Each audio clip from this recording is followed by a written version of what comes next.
प्रस्तुति डीजे किशन धुर्वे जी का मिक्स।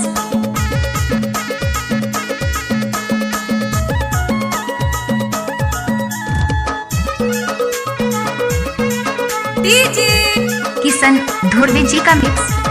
हाय रे ते दोनों नी चमक चालो कहाँ कर माइन हाय हालो ते दोनों नी चमक चालो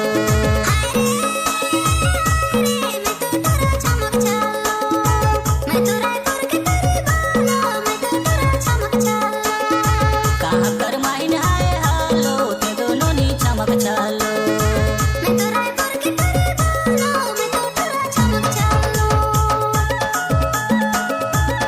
mix by DJ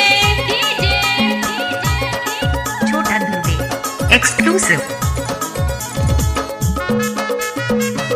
mix by DJ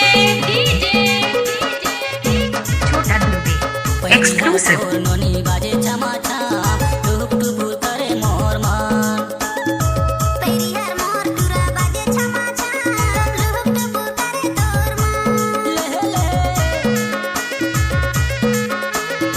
pariah तोर नोनी बाजे छमा छाम टुक टुक करे मोर मान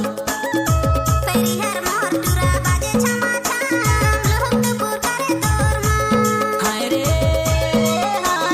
ते दोनों नी चमक चालो कहाँ कर माइन हाय हालो ते दोनों नी चमक चालो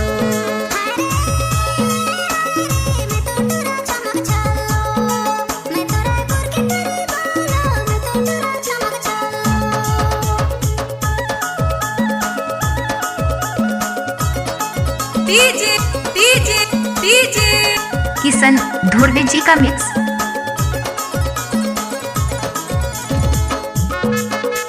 डीजे किशन धुर्वे जी का मिक्स।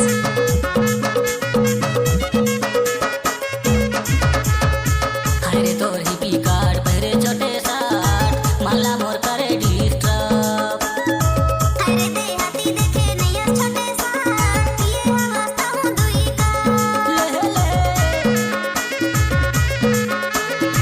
हाय रे तोर ही पी कार्ड पहरे छोटे साट माला मोर करे डिस्टर्ब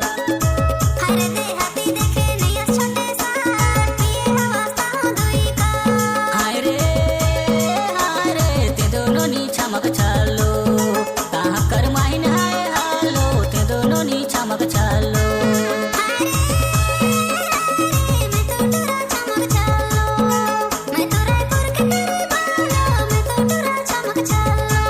हाय रे